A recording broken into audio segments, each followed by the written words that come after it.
to the greatest. Hey, you know JayRay got girls here going way.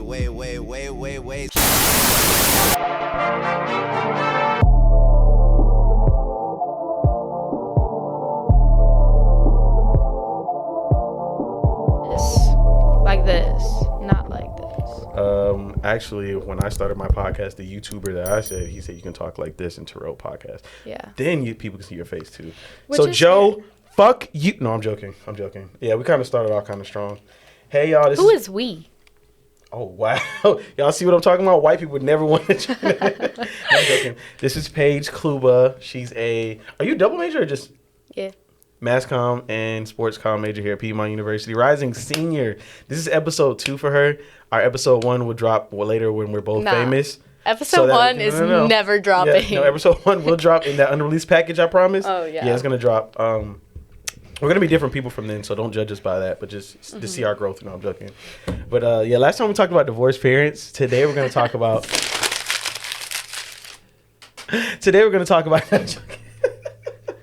I'm making that a promo. That shit was kind of fire. Yeah.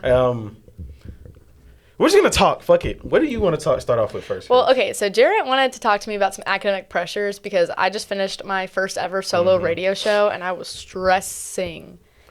So we were talking about... JayRay, how do you feel pressured by academics? It definitely changed. Let's start way back when I was a youngin', you know, and I'm joking. But no, seriously, when I was young... You remind me of myself because everything I thrived on was like, you know, going back home, A's and B's. I don't think I've ever had like fun. Like even that it ruined the fun of just reading. Like the schools I went to, they were very rigorous academically. Like luckily my mom gave me the choice of not to be in the magnet programs and what's the other AP program? AP programs. Mm-hmm. But I still had to be either high achievers or I forgot the other one. But yeah, like, and my schools were big on reading and like a lot of writing, a lot of comprehension. We were always like above a grade, like a level grade above, no matter what class I was in. So if I was in 3rd grade, we were doing like 4th grade type stuff. You know what I'm saying? Yeah, you smart. You flexing. A little bit, you know. Subtle flex. Yeah, just a little bit, you know. But I say that to say like now it's hard for me. It's not hard for me to read, but when I do sit down and like force myself to read, I'm like, oh my God. What have I been missing since 3rd grade, you know? But it's because the academic pressure that it was like, sometimes I feel like I need that break from it. But then when I read, I'm like, damn, knowledge is power. No, I feel that. Yeah. Reading is so nice when you don't have to read for an assignment. Yeah. Like when you get to read whatever you want. For free, yeah, you know? And then the other thing is, to me, this is just to me, and then I see it when I see you and Chloe, and sometimes I want to say stuff, but it's like, I feel like I got to go through it yourself. I don't want to be that old man, like, you got to do that, and you need to do that. Because Jared was born in 1999? I just had to let that awkward silence hit from that lame-ass joke. So, anyway, when he makes jokes about being old, it's because he was born in 19. I just embrace it because they bully me now. They just bully me into it. That's one thing I'm never going to forget at Piedmont. So I'm telling you, when I come back and if I'm famous, I'm going to shit on all of you. Jared, you already for bullying me. You already shit on us for stuff. That's for racism and stuff. But that's, y'all not, you know, you guys are not racist for real. Yeah. It just helps me, you know. Find humor. In the room, yeah.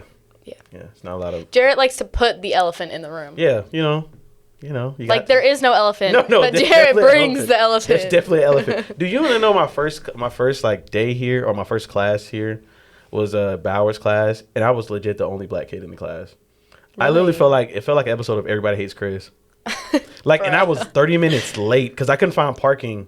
And I didn't know where to park at Piedmont, or I didn't know how to walk there, so I was like 30 minutes late. So when I walked in, it's just this, and I came spring semester. You know, most people that took Spanish 1 were already in that class, and they took Spanish 2 together. So here man is this random black kid with twists, with sweatpants and a hoodie on, walking in with the mask on. Like I couldn't write it. It couldn't be written better myself. But anyway, you did write it yourself, though. I did not write that shit myself. I knew this was a PWI, but I was like, bro, the whole semester.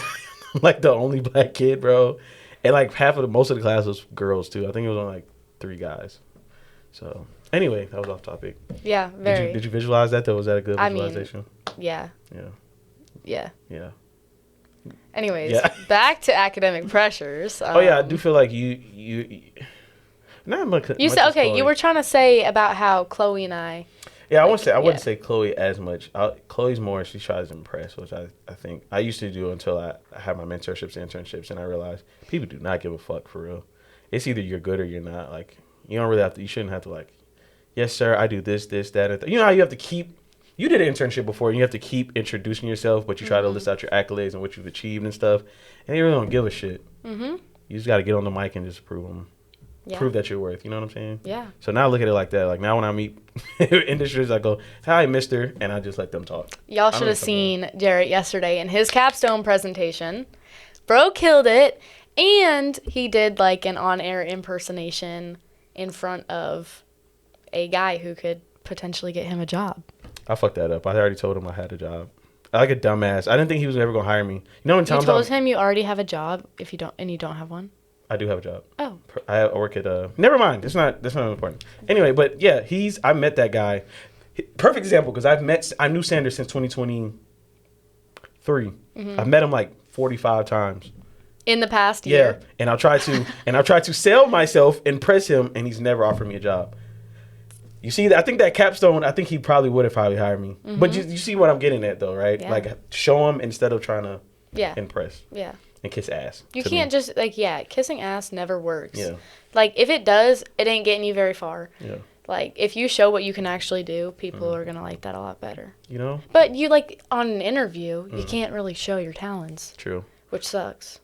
Okay, but what I was getting at was, I think you guys focus too much on grades and GPAs. Where when you go out in the real world, I'm telling you, it's not. That's why I was so grateful to have that mentorship and internship and meet all those networking people over the summer. It felt unreal. But it was like, these people really don't give up. Like, even my mentor was at V103 was amazing. Like, she was amazing. Like, she cared about me. But at the same time, I don't think she cared about my past or history or what I could do. She was just more focused on teaching me. Which is helpful. But it showed me that, like, damn, that shit really don't matter when you get out here. Yeah. And I think you know from previous people that I've told you, when we graduate, we may or may not even get a job because for some reason they want 5+ years of experience, even though we did 4 years of college, and they want higher education, but they want higher entry level student.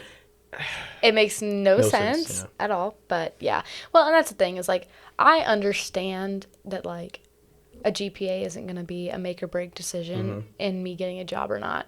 But, like, for the personal satisfaction level of it, like, I don't want to let myself down. Okay, you know Paige. what I'm saying? I've never seen it that way. You know what I'm saying? Like, I don't want to let myself, like, I have had these standards, and, like, up to this point, I've met them.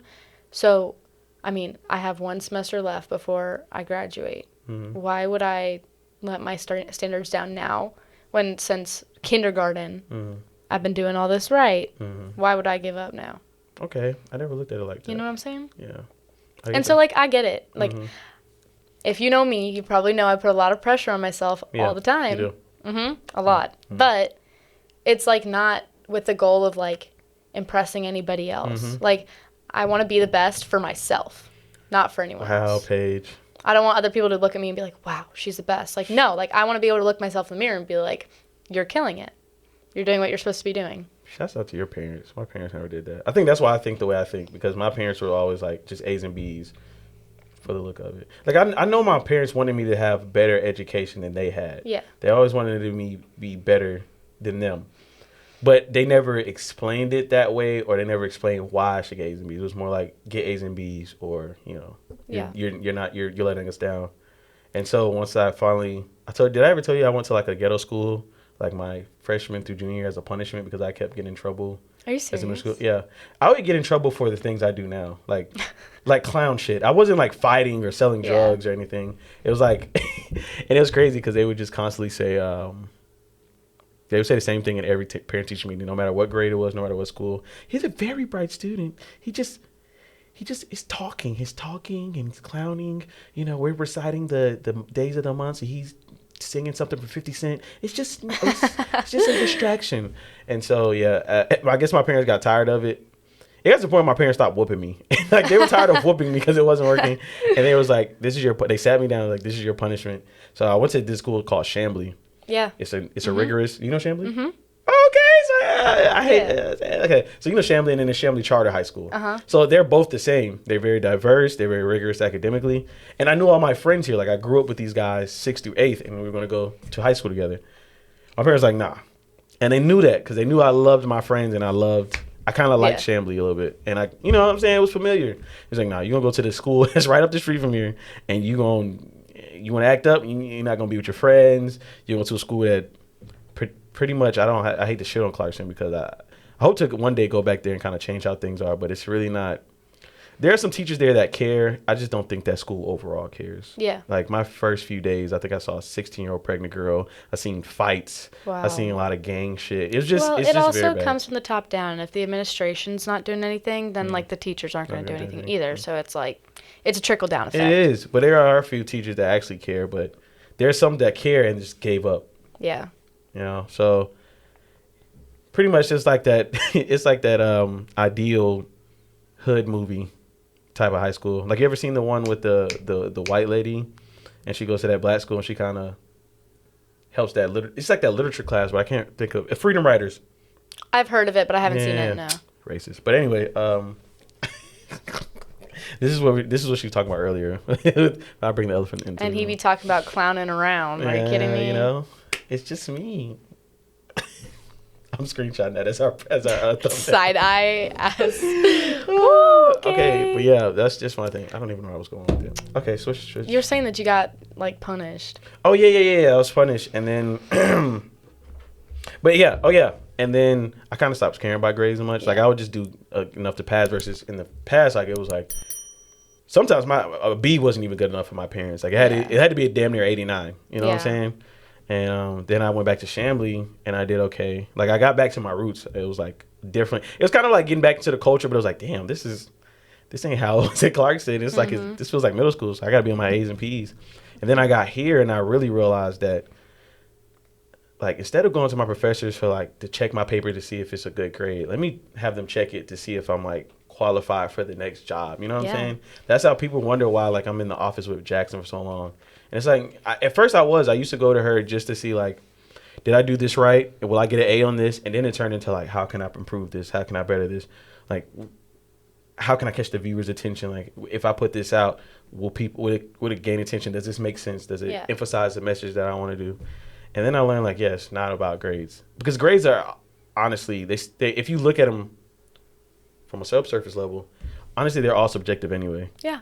Well, and on top of that, like the professors care more when you're showing actually initiative and wanting to learn what they're teaching and wanting to understand the material. And if you're understanding the material that they're teaching you, then you're going to get good grades. So it's all a trickle-down effect.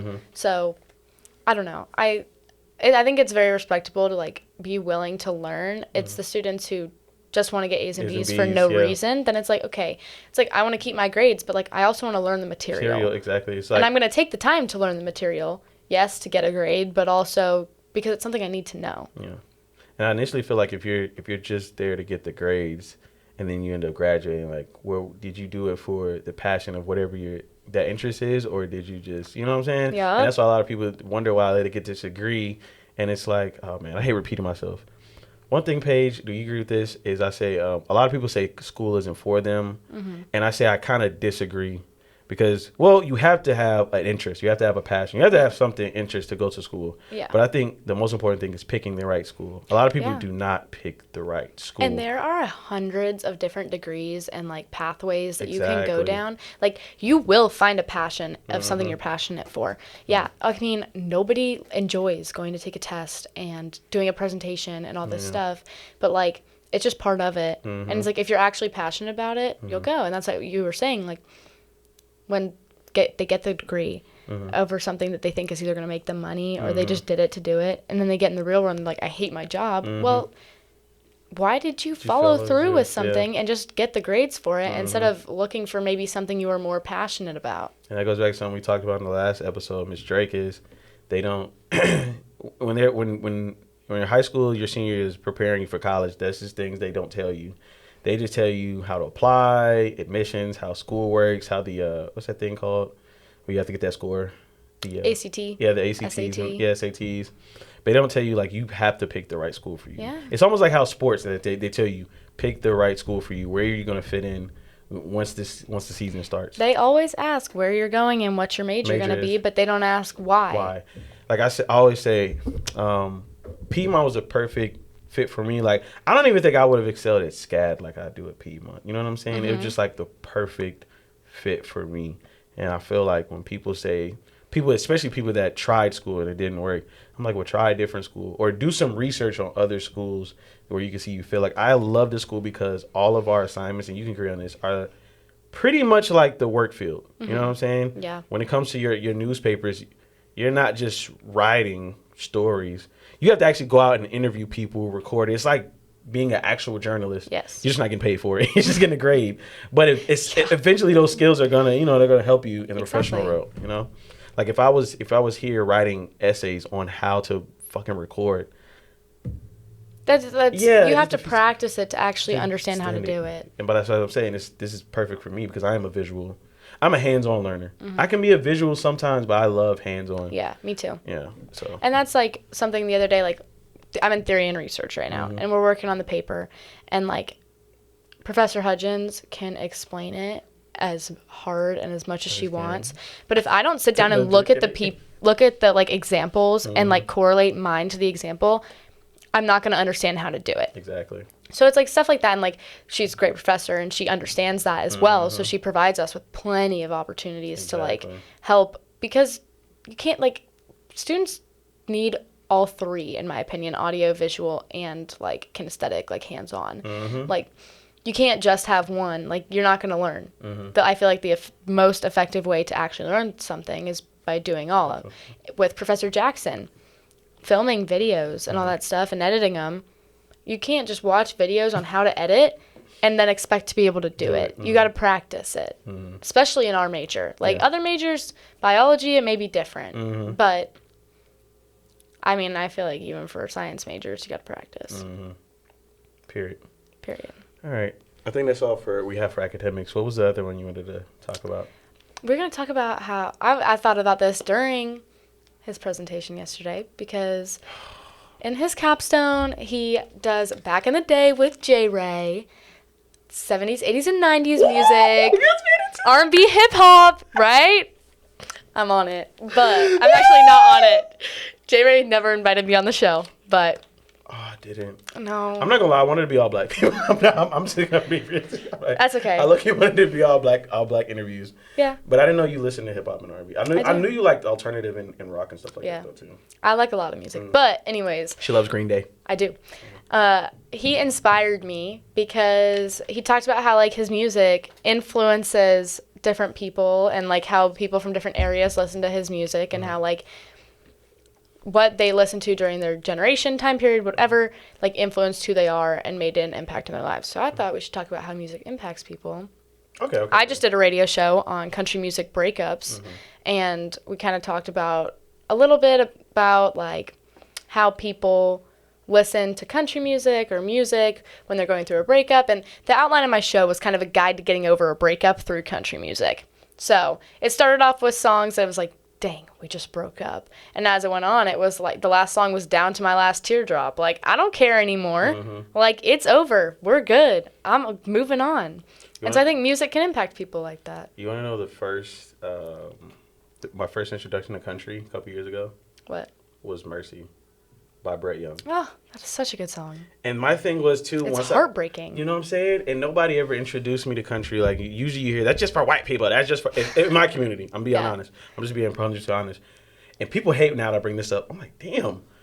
But now that I listen to country, it's like, and it's mostly, most of it is breakup songs. Yeah. Other than not like the backlit country. Yeah, it's levels. That's why I tell people, if you're going to like try to get into country, don't just believe what you hear. Just believe what you play on the radio. Like, it's levels. There's like Dan and Shay, and then there's Luke Combs. Like, it's definitely different. Well, and that's like what I tell people is I personally believe that everyone can like country music. They just have to find their niche, because country music is so broad. Like, it is. There is so much in it. There's country rock, there's country pop, there's downright country, there's western, there's indie, there's all these different, I mean, and bluegrass. Yes. Yeah.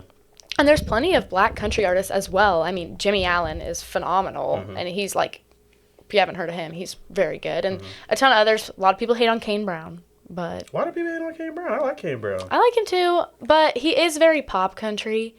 And so I think a lot of people are like, well, Kane Brown's not country, which to a degree is fair. Yeah. He's more country than Dan and Shay, I would say. I would agree with. Dan and Shay literally sounds like pop. I would agree. They just talk about country stuff to me, in my opinion. They don't even talk about country stuff in half their Well, songs. when I taste tequila. Tequila makes it country. I mean, no, it was the way, like, when on the floor in his varsity t-shirt. Like, I can visualize, you know what I'm saying? Yeah. But great point. Thank you. But my thing is, people hate when I bring this up. I know this goes off the scales of where we talk about the impact. No, it's okay. I always say, and most of my community gets mad, bro, all country is a white version of rhythm and blues. I mean, R&B. And I tell people that, and they get so mad. I'm like, dope. Listen, try it. Like Mercy made me feel the same way I listen to certain Drake songs.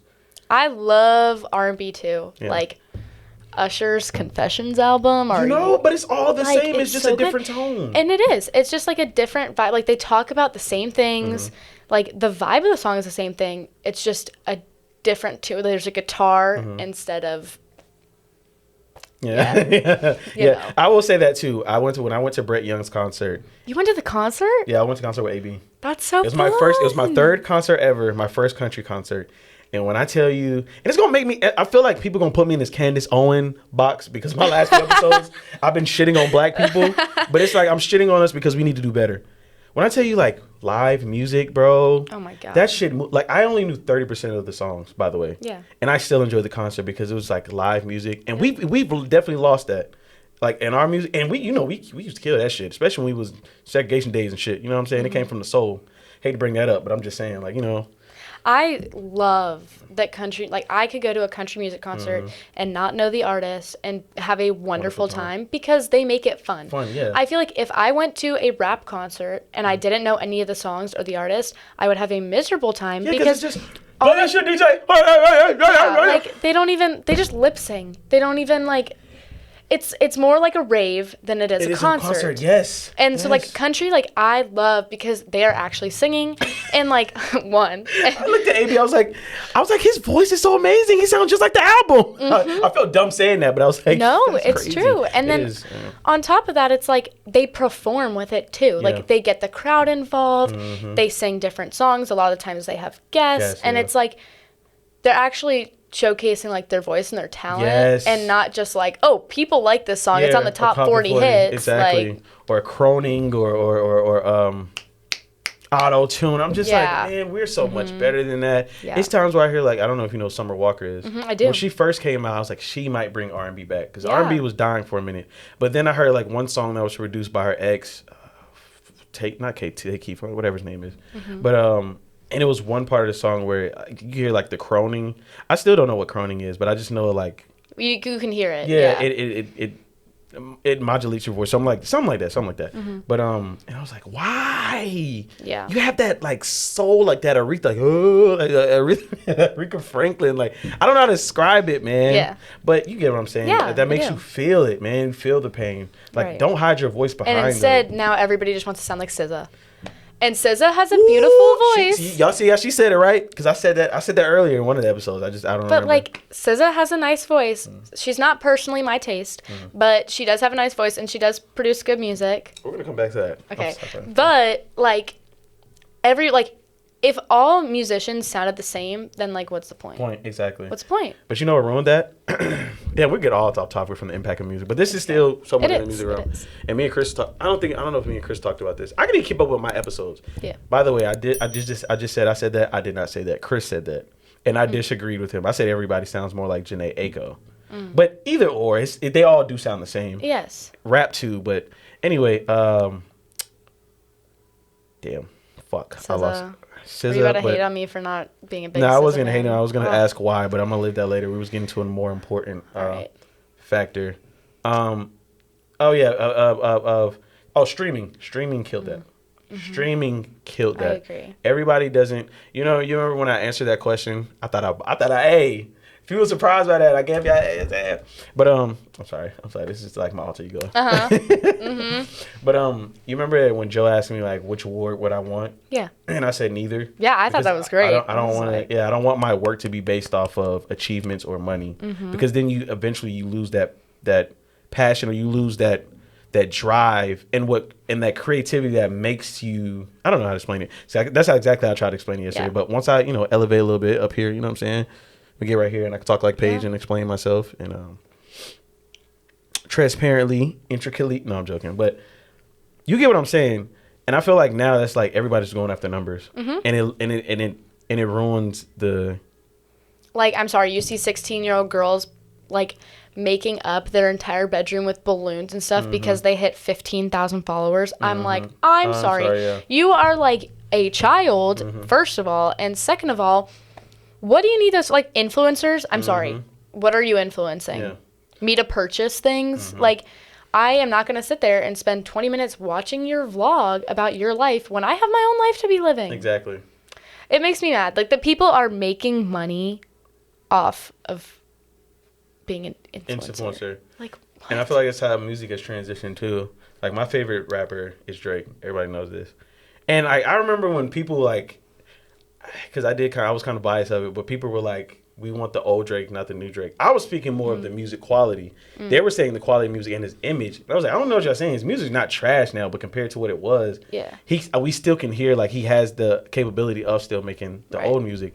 But now I'm like, I listen to it now, and especially after that Kendrick beef, and I'm starting to realize like Drake has really he really has went the gangster route. I didn't believe it at first, but I was like, but Kendrick and them do that too sometimes. But Drake does it from a different, like, I think Drake does sometimes think he's like a mafia guy. I mean, it's the Jimmy Cooks. Like, Cooks, it's like, bruh, like, what? But it's a good song. It is a good song. That's what blinded me. Agreed. But I'm like, that's not what made you like. Yeah, like, I'm sorry, you just missed it. We were just, while you were in here, like 30 minutes ago, we were just having a whole Drake conversation, talking about all Drake's songs. It was great. And we were like, just hold on, what's going on? And that's what like, that song is phenomenal. And now we're going back into the impact of music. The reason Drake was my favorite rapper, because he was one of the first introductions to rap. Like, I didn't even get into, like, I was born in 1999, but I didn't hear my first maybe rap song until like 2008, 9, 10, or 11. And Drake was like the first one I heard that like my parents didn't put me onto. And one of the things he used to talk about, like, just hold on, come on, let's go back further.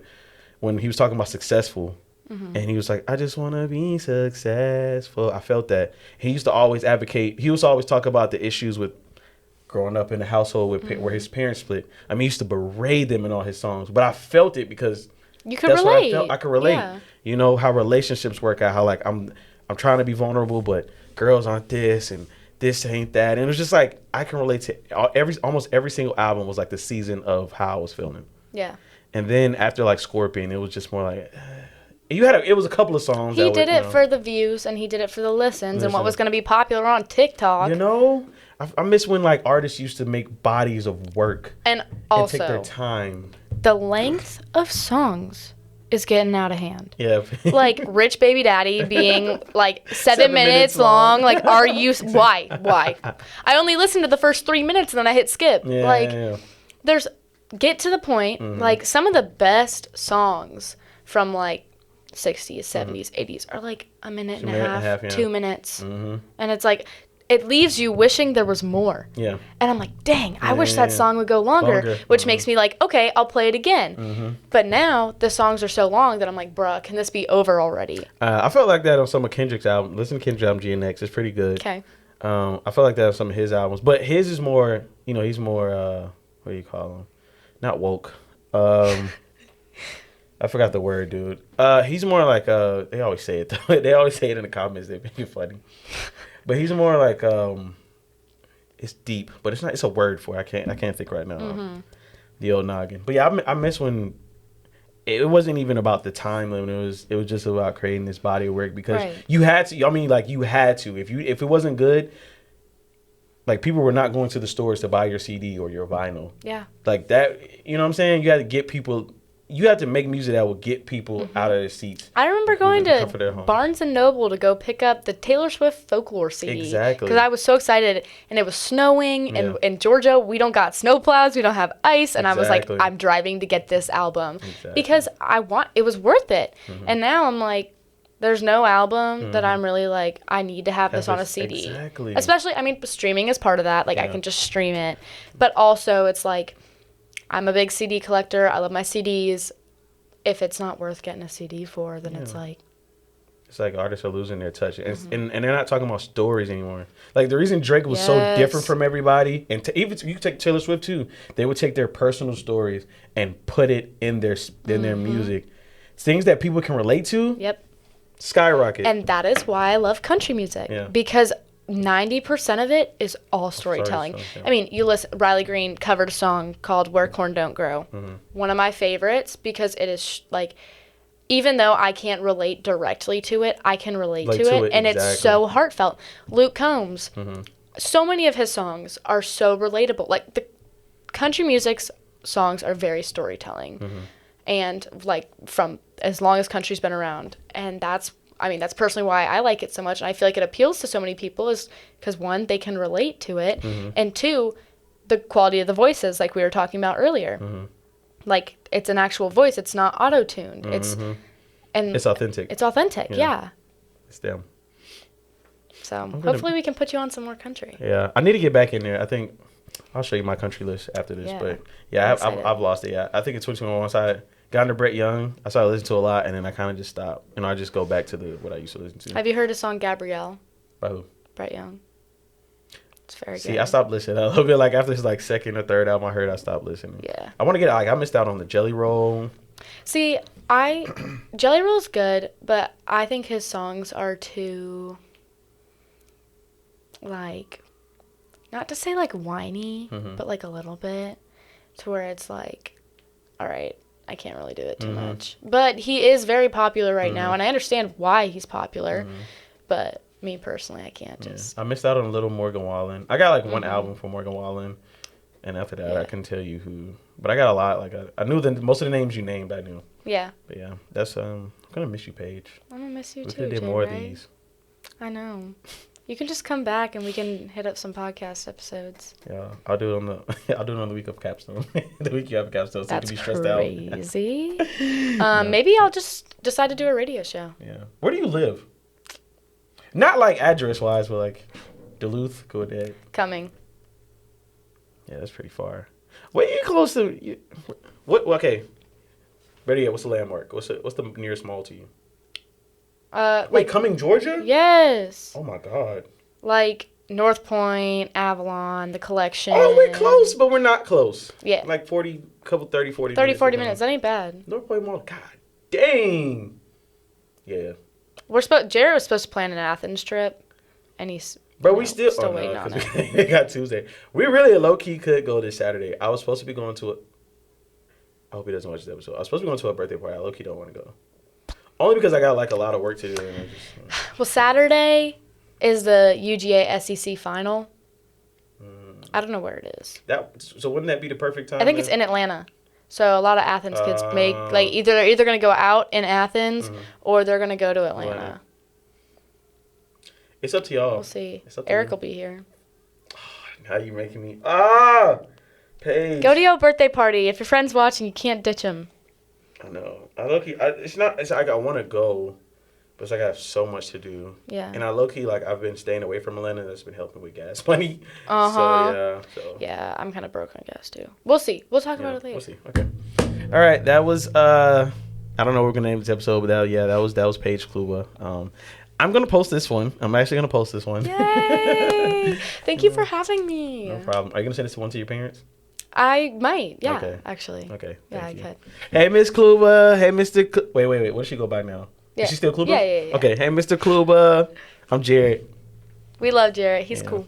Me and Paige. Paige was one of the first. Before she started bullying me, she was one of the first ones to stick up with me for racism. No, for my age. That's crazy. You were one of the first ones. I think it was web design. And he was like, so what? I was like, I like her. Mm-hmm. And then we became friends. Yeah, and then she bought into the 1999 agenda. Yeah, but you bully me too. I didn't bully you. You bullied me for being white, bruh. What is this? Are you kidding? Okay, web design might have been my first time ever, like, getting back at people. Hold on, get this. Bro made a human centipede list of our entire class because he wanted us to do the human centipede. For Halloween, I think. No, I just wanted to. No, it was just for fun. I'm gonna if theory and research actually gets together. I don't know if anybody's gonna go to Laura's class, but if y'all go, I still have that PowerPoint. All right. I'm gonna play it for y'all. Okay, you should. I don't remember the order because I made it last year, but I'm gonna. Then it'll be a surprise to both of us. But do you want to shout out your socials and everything? My Instagram private on the low. But my capstone is next semester, and hopefully Jarrett posts this before that. Mm-hmm.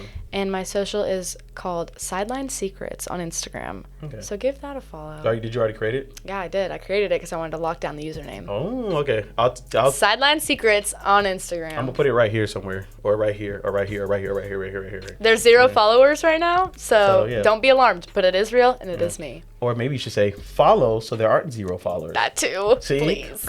We're working on helping her brand herself. I'm just playing. I noticed that too yesterday when Professor Hudgens brought up Real Talk Radio. I should have advocated for the room, like to follow, subscribe, but I was so nervous. Follow, like, and subscribe at Real Talk Radio on Instagram. There we go.